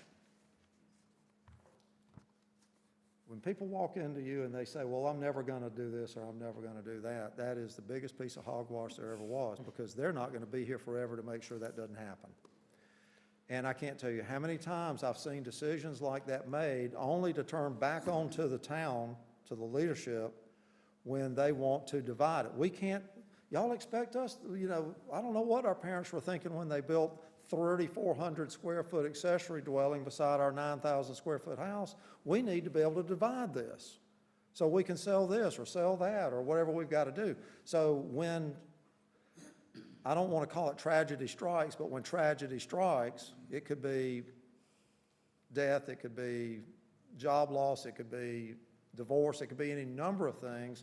We see these topics, these decisions show their ugly side. And that's when we at Town Hall become the bad guy. Planning is, simply put, informed decision-making. And so when they're coming up with some crazy thing, Leroy Jenkins bought my best friend's family's mansion in my hometown. He's a televangelist. And you would not believe what happened next. This was in the 70s. That town's still reeling from that disaster. It was an estate with a mansion from the Abney Mill family that was bought by somebody who was just throwing money all over the place, and it turned into the tackiest, most unbelievable nightmare you've ever seen in your life. And when I write these ordinances, I try to anticipate past these crazy decisions. Because if somebody comes up and creates that craziness here in town, they're going to leave it behind someday. One way or another, they're going to leave it behind for you someday. And normally you don't see things like that go away. You don't see people go in and tear down expensive mistakes often. So the reason for the accessory dwelling limitation that caps out with variances at 1,200 square feet is so the accessory dwelling is always and forever incidental. It's not a competing house that we got to figure out how to divide. And sure, what does that mean? We put the property line through the pool, you know? So we sell the property and they share the pool or whatever. That's the reason that I have some constraints tied around certain things that may or may not. Anyway. So, kind of want to like now open this up mainly, like, Rick, was there anything else on Article 8 that you really wanted to dive into? Is there, mainly the biggest thing is, and I know, you know, Planning Board got this now 2 weeks ago, I feel like, there, you know, some revisions, but as we're wrapping up this process, and this is for both Planning Board and Council, is to, one, we'll get into this in a sec, I want to go through the uses real quick, and that will be like probably everything for the Heritage District, but two, this is the chance, you know, if there's any things that was off, that you didn't like about the Heritage District, or whatever, like, provide that feedback before. It doesn't have to be tonight, I'm just saying, like, take a chance to look at it and provide any comments to staff, and I can definitely get those to Rick. But in short, like, we're done with everything. It's all in here, and this is gonna start going through the process. So with that being said, two things, I guess. Do we want to go into the uses real quick, or do I want to open it up for council who wants to do the comments and questions? Because I know that some of you guys had some regarding, I think some of them have been addressed, but if was any comments and questions in your guys' review over the last month since we did our small group that you guys wanted to potentially ask?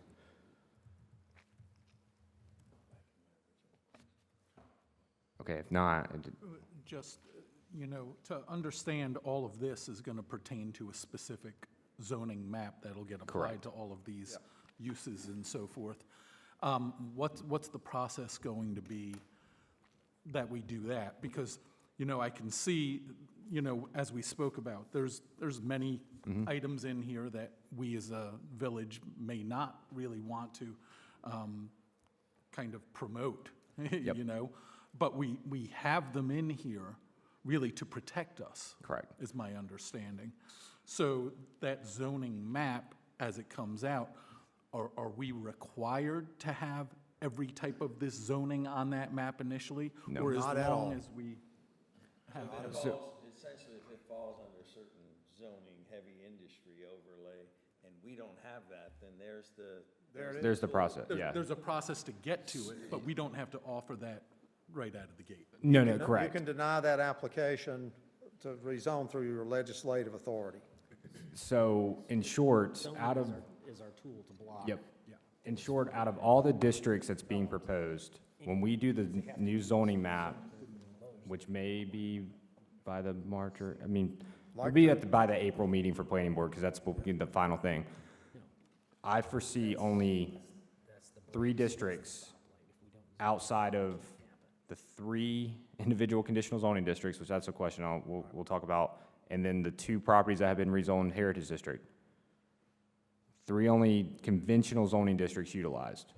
Rural residential, SF1, and maybe SF2, and those would be the existing neighborhoods, not property per se. Basically, the goal would be is that any property that's maybe 3 acres or larger, we'll kind of go through, but basically will be zoned rural residential, be the holding district. And that means for anything, if they want to do, you know, a 5-lot, what would be considered a 5-lot subdivision maybe in our current ordinance, they would have to go through the rezoning. So that's where we're crafting that. Hey, Hunter, can you hear me? Yeah. Yes.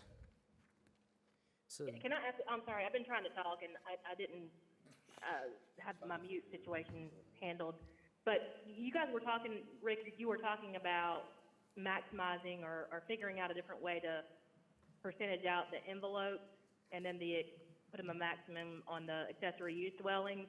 But in the development, in and of itself, we still have a maximum density in terms of impervious. Is that correct? you would still have a maximum density in terms of dwelling units. The impervious comes in through the stormwater side of the equation. Okay. I gotcha. Thank you. So basically, now, where we had before, where they could just come in by right and just build 3 houses on 3 acres, now they have to rezone it from a rural residential to an SF1, say, to get those 3 yield on that. So that essentially gives us the option to retain larger lots, not just have to give them up by right. And then have every single acre in the village taken up by a house. That's correct, unless there is an area that you want to speculate on, like you may already have something kind of moving through the pipeline where you're already okay with a certain density, but it's a 10-acre tract or whatever, then you may, and I don't recommend doing much speculative zoning, but that is what that would be. If you went ahead on the new zoning map and said, well, let's go ahead and make that because we know that's coming. But if you do that, now you've sort of taken your ability to really critique the development plan, because if they meet the standard, they are entitled to the use. Right. Well, I mean, I really like this idea with this rural, having to rezone it from a larger lot down to a subdivision, because this is what's happened to our village. Without this protection, we haven't had no say in them splitting everything up into subdivisions, and this is what we've gotten left with. Right, it's your right to sell your property, I get that. But, our constituents hammer on this every single day. They want this rural, open feel to this village, and we all, as council, agree with that as well, and I know planning board does too. All of the residents in this village want that, so this gives us a tool to be able to make that more of a reality. Yeah, you've got a lot of, so much of the village today is zoned R. Right. And that R district even allows manufactured housing by right. Now, it's got some standards, but it's allowed by right anywhere in that district. And this ordinance takes that apart a little bit. While we want to make sure we comply with the state statutes on the issue of manufactured housing, we have an overlay district for that. What's that involve? It's a rezoning, right? Right. So if somebody were to say, we want to pursue this, they've got that legislative act ahead, not just somebody that says, well, I've got 3 acres over here, and I want to cut it into 2 lots, and I want to put up a couple mobile homes, and I can meet your standard. That's that. Right. That's a use by right. So the best thing you can do is zone pretty much for where you are and what you are today. Then any change puts that rezoning in the path. That's the only way to really have the ability to turn the thumb up or turn the thumb down on something that you don't feel good about. Well, and this probably was a good practice even 20 years ago. It was, but we didn't use it as much because everybody was comfortable, kind of throwing the weight around. But the courts reeled that in quite a bit. And so now you see these little bits throughout the statute that when you really put them in one bucket, shake them up and pour it out on the table, it's a clear picture that we gotta sort of back up, and let's use the legislative authority. That's where the real decision's made. If you don't want 3 units an acre over there or over here, don't zone it for that. Right. Don't zone it for that. It's simple. It's very simple, and it gives us a lot of teeth, right? Because it's either yes or no, and if it's no, it doesn't happen. And see, a lot of times you may vote no, and they may come back and say, well, we heard the concerns, and we felt like that maybe if we put a conditional rezoning application on the table and come back around again addressing those concerns, then does it open the door for me? I've seen that happen too. And it might do that, because it might be a clear concern. And that conditional district that they put on the table, let's say it's SFR1, that they're going from, RR, rural residential, to SFR1 for this subdivision, but the concerns from the public were about the open space or about the access or something like that. The conditional district could come back through really nailing that all down as part of the legislative act, which makes that standard what? Law. Law, yeah. It's not just a They can't squirm. thing shown on a drawing, it becomes the law of the land literally for that district, that SFR1 or whatever conditional or CZ district. Okay? So it gives you a lot greater control very early in the project too.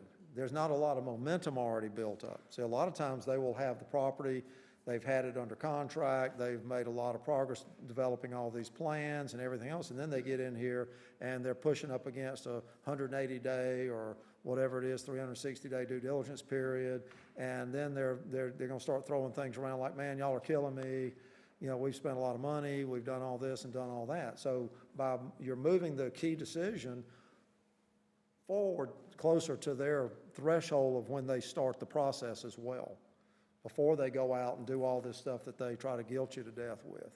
Tell me they hadn't done that. I think the main, and you know, I beat the rural drum, but, and wish we had had this 3 months ago, but I think the main thing is that this is a tool that protects rural residents who have been on rural properties for years and years and years, and have been next to rural properties for years and years and years, and, you know, developers just can't come in and put 5 to 10 homes on a property that only had one house on it, and now you're just looking at a bunch of houses. So Right. I think it's very smart, and I'm very appreciative. I just wish it had happened sooner. Yeah, me too.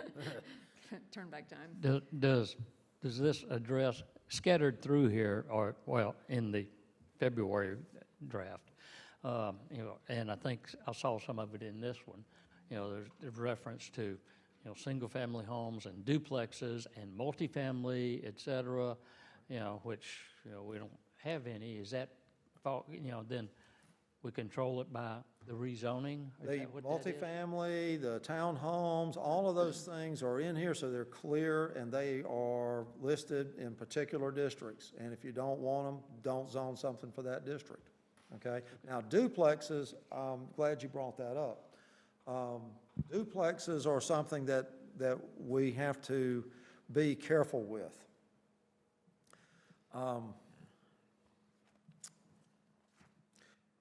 In the statutes, they limit our ability to get into what are referred to as elements of design.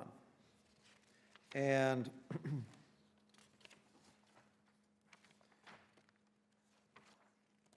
let's see here if I can. That's in the North Carolina State statutes, that's correct. Let me get to that real quick here. Let's see, next section here. This is NCGS 160, that's 160D is in David -702.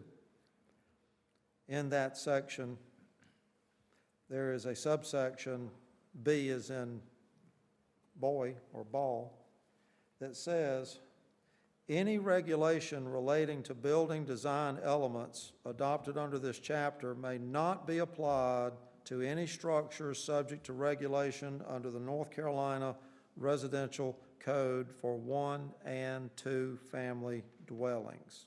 See where I'm headed? Except under one or more of the following circumstances.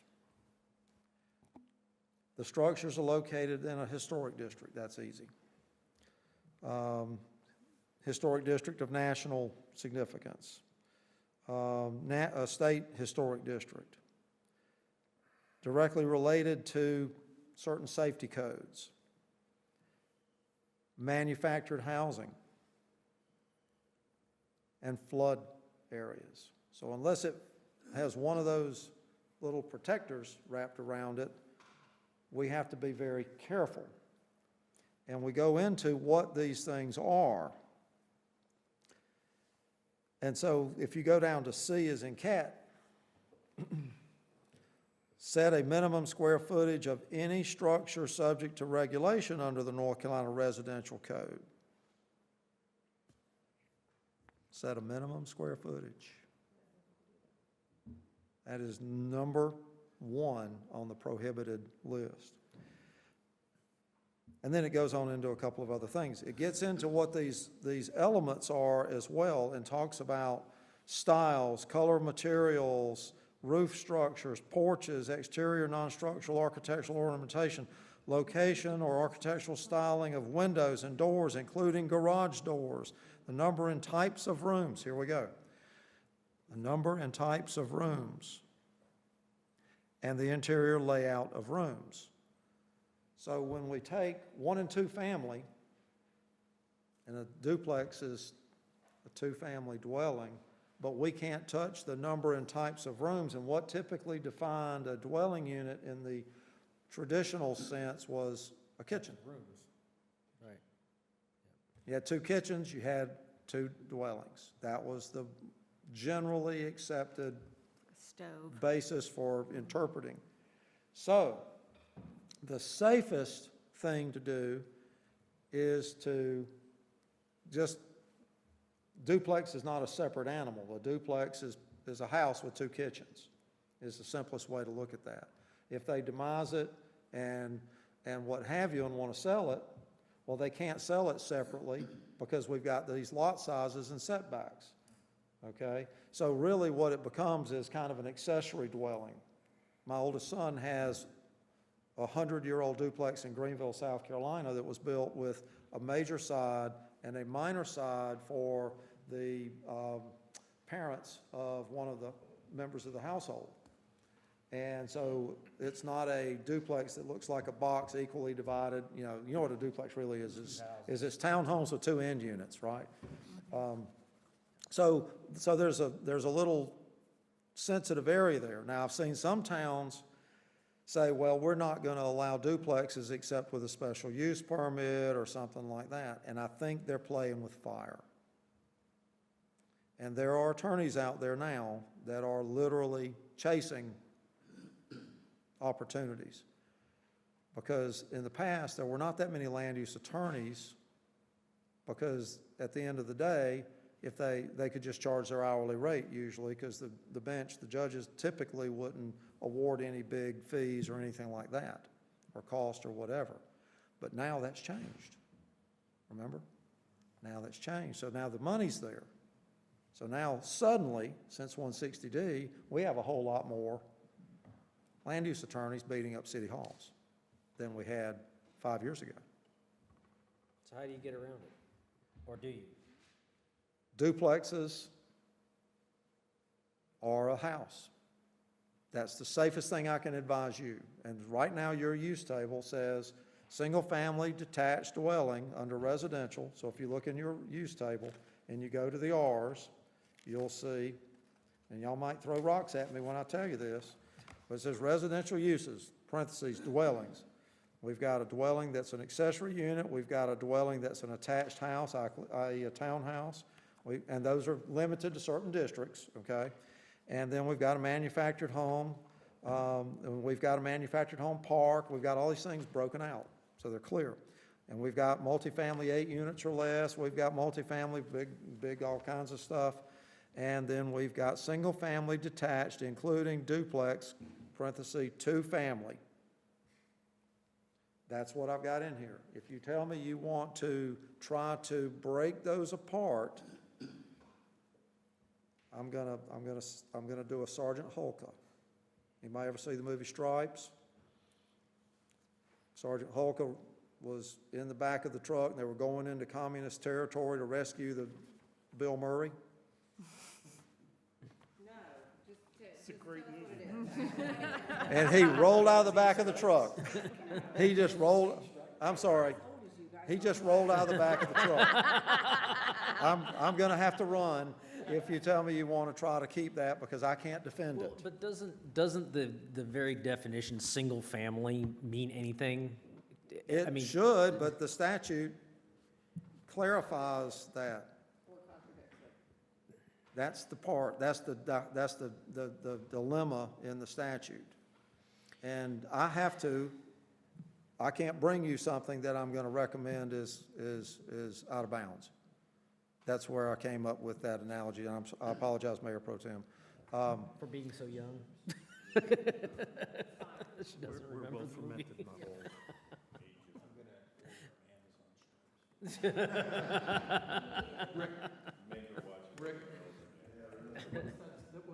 residential statute, please?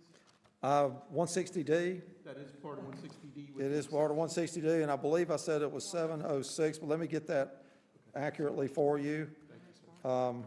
It's 160D, I'm sorry, 702. Now, interestingly enough, all that stuff I just read to you was under a subsection, and the title of that subsection is Grant of Power. It's not small talk. That's the grant, that is what is called the enabling legislation for your authority. That is under the heading Grant of Power, and that's the content of it. I gave you just about all of it, with the exception of a few little things. Can you regulate it by driveways? Pardon me? Can you regulate it by driveways? Driveways? Because duplexes have 2 driveways. You can do all kinds of things with driveway limitations. You know, you can, well, I take that back. Hold on a second. There is a provision on accessory dwellings where we cannot, I'm just shooting from the hip without going back into the statute, where we cannot require separate driveways for those accessory dwellings. So if the question is about a duplex, so if the question is about a duplex, and yet the statute is kind of silent on that issue with the duplex, the precedent is set by the statute on the accessory dwelling. That's where it's called the linkage test. What's the closest thing to it? Here it is. So if the courts have to make an interpretation, they're going to go to that closest thing and say, well, it's clear here that we cannot. So I would say no. And I'll even mention, like, in Hunter, like, right outside my neighborhood, a duplex just went up. It's one driveway, and it's because of the way that it's constructed. It's because it's one off a major thoroughfare type thing, so I'm sure that DOT probably only permitted one driveway access. But it's one driveway, and then the way the driveway kind of splits up, like it's 2 parking areas at the end of the driveway, and a shared driveway. Now, they don't, that's not a divided piece of property, though, is it? No. Okay, so, But that's also not a typical solution, like most duplexes have. Well, if 2 you separate require 2 driveways, they'll just do that. Yeah. So, I mean, it's really not a I don't know how many people are going to viable want to workaround. buy a $1 million duplex that you have to share a driveway. and the greatest degree of control you have is on the subdivision side of it, because you can't divide that property. Right. And That's why we left. typically, HOAs don't allow for that in their Right. CCRs, so that protects us a lot. I think it's a little, I don't think it's as big a problem as it might appear on the surface. Right, I don't know of any, do we have any that have, yeah, and just because of the demographics of our community, I don't see it being a really, to Kelly's point, I don't see, you buying a $1 million or $2 million duplex. It's not if you've got that kind of money and you want to live here in Marvin, you're not looking for that kind of living. So I don't think it's going to be that much of a problem, but the biggest thing that just torches my butt is that the statute contradicts itself by calling a multifamily structure a single-family structure. And that's because it's contradictory. Yeah, 1 and 2 family, they tied it to that building code. That largely came from, and I'm not a Republican or a Democrat, I'm a card-carrying unaffiliated, so I don't have a dog in that fight. They're both correct to a point. Sometimes they can be a little absurd beyond those points, on both sides. And when I mentioned early on that the statute it sort of came out to clean up some stuff, and it was a 3-person committee with the North Carolina Bar that actually sort of led the authorship of the original bill. And then, but once it got introduced, then it became available for influences. And the North Carolina Home Builders Association saw it as an opportunity to maybe go ahead and clean up a few things. And some of it I agree with, and some of it I don't. I don't get to decide, but some of it was good ideas, and some of it was bad ideas. We're kind of concentrating on some of the bad ideas. But that's what happened to it. Our legislature in this state has, ever since they shone the light on adopting 160D, for some reason or another, this has been a favorite topic in the legislature for about 5 years now. And every year, whether it's a short session or a long session, we've experienced tampering. And it's, we got this, let's go see if we can get some more. And it's really undermined local government's ability to manage their community. And for the longest time, that was the whole idea. Building codes, like your light switches and heating, ventilating, air conditioning, light switch is a light switch is a light switch in building code. It doesn't matter if you're here or in, up near Linville, or if you're down by, Holden Beach. It doesn't matter. The light switch is a light switch is a light switch. But zoning, land development stuff is really about the unique character of your community. And they have played in that to try to, I think, all too often dilute and flatten that uniqueness that communities have by plugging this in and that in, so that tract builders in particular can sort of take a one-size-fits-all solution across the state. And that's what we're facing right now. So I use different techniques to try to bring back that local control to that local leadership. That's where the zoning map comes in. So simply put, standards to back you up, but you don't need those standards if you don't make that zoning decision on the rezoning. So overall, I said this was a bit, I want to make sure that council kind of understands the big thing here with the Heritage District, but as well as the other aspects of those proposed districts in Article 8. Rick and I are going to get together and kind of polish, Article 8, but as well as polish the other articles. Is there any other questions, comments? I'd like to go over the uses, not tonight. Relax, everybody, not tonight. But I'd like to go over the uses within the Heritage District and the Residential District. So we can either do a special meeting with council, or we can do, kicking me? Or we can do it at the work session. I just don't know if the work session is too far out. Trying to think. Is that something that we'll be addressing in our next planning board meeting, that we could just invite? Well, that's what I'm trying to figure out, because I don't want planning board and council to be on two separate pages of that, meaning like if planning board wants to allow stuff and council doesn't. So my thoughts are, if maybe I can get with the council members between now and the planning board meeting, Sure. and it could be small groups again, and go through those uses, then I can have that feedback for you guys, and then it can kind of be fully polished out before the April meeting. I think that's, if that's okay with council, we can, I can contact you guys tomorrow and schedule some meetings. Because there's some uses in there that Rick, in the Heritage District, that's highlighted, that I think Rick highlighted, one, to show change, but there's certain ones that I think we could allow that should be, and there's some in there that maybe we don't want to. The biggest thing that, and I'm kind of glad you said this, that in the form-based code, you had the 4 sub-districts, and then there were uses per sub-districts, kind of. Basically, it was like your mixed use and commercial all had the same uses, but then there were certain in the commercial only that were special uses. Like, this applies to the Heritage District overlay as a whole. There's still other protective measures in the rezoning that will set all that in motion regarding like what sub-district, depending on, then it's like, the building size and certain other things that does protect those uses already, so you don't have to worry. But yeah, we can definitely kind of work through those, because already I know, like, that was one of the things Rick and I first discussed with the uses of the current form-based code, of certain ones being prohibited, certain ones like a thrift store being permitted. So it's just like, there's ways to clean that up, and that's I know that's what everybody's going to turn their eye to, is like what's going to be in this district and how, and so on. So And that's exactly how to do it. It's a conditional district, so it'd be for that conditional sub-district, and so you would just call that list to exactly what you want or don't want in there. That's how that works. And you start with sort of this overall list, and then you call it down to that. Say it's a commercial only, or it's a mixed use, or whatever, you just call it down to that. And whatever's adopted in that ordinance to amend the zoning map with the conditional sub-district, that becomes the list for that sub-district. That's it. That becomes the law of the land. Okay, so Hunter, just get Super together easy. with us.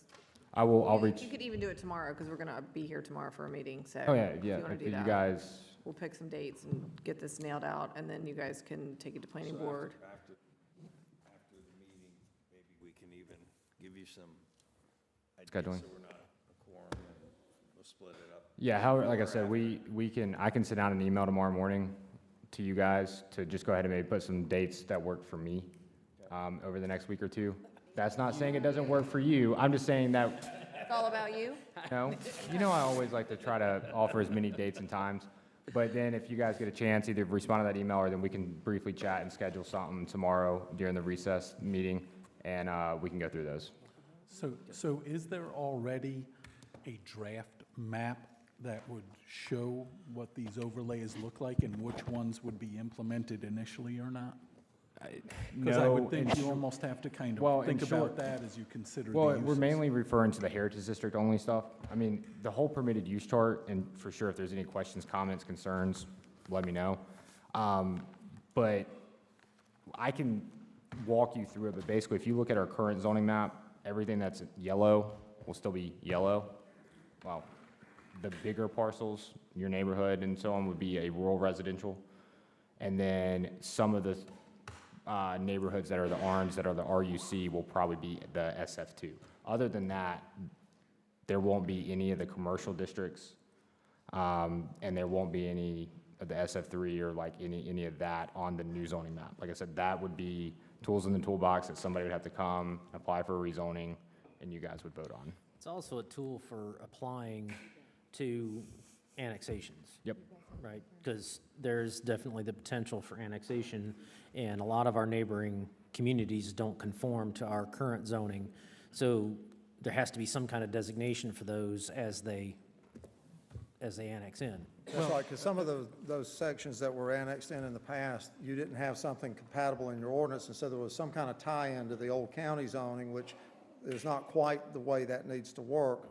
And what typically happens is it creates problems for the underwriters in the financial industry, whether it's mortgages or whether it's property insurance. Yeah, it was RUC, right, Residential Union County.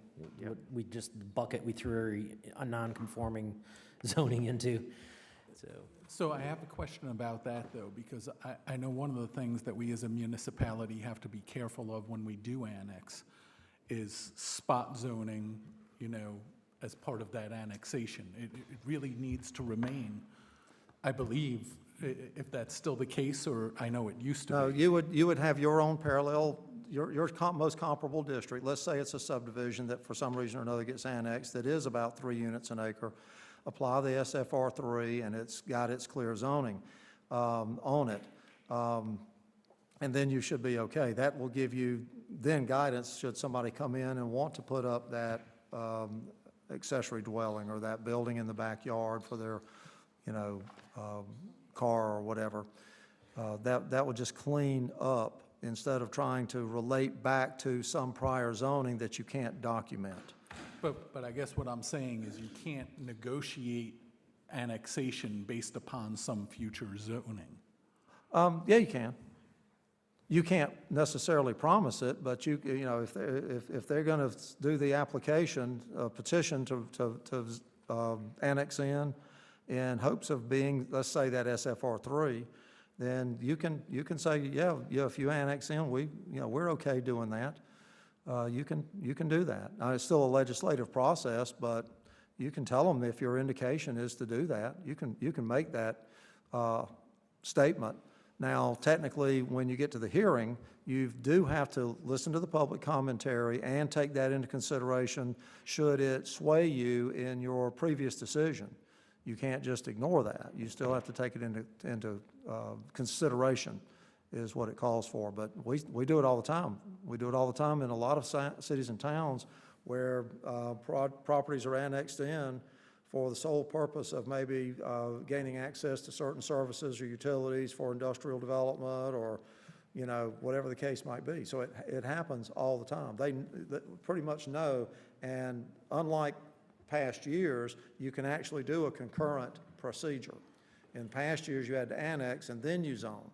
Now, that's about 1 second apart. And I guess that's Yeah. what I was talking about. Maybe there was some change, because Yeah, you can do it all concurrently now, so you have one legislative hearing on the subject of annexation and zoning, because the neighbors are not going to come out and say, well, I just want to talk about the annexation, or I just want to talk about the zoning. They're usually looking at the whole picture. And so that's one example of where the statute's improved by giving us the ability to do that concurrently. All right, Rick, thank you very much. Very informative. I'm gonna, we have our marching orders with council, right? Do you need anything before you adjourn your meeting? No. Okay. The last thing I'll mention is that I'll get with council, what? Sorry. That I will get with council and get that comments feedback, have it incorporated for our discussion, because that March discussion will kind of be going right into this, and then any final marching orders from planning board to then for polishing for the April planning board for you guys to make your formal recommendation. So, and as well as potentially have that preliminary zoning map done by March. I'll get with Rick on that as well. Okay. With that, I will need a motion to adjourn. So moved. All those in favor? Aye. Motion passes. I need a motion to adjourn. So moved. Second? Wasn't as fast. All in favor? So moved. That was not near as fast as I was. You gotta be like. Thank you, staff. Thank you, Rick. I try.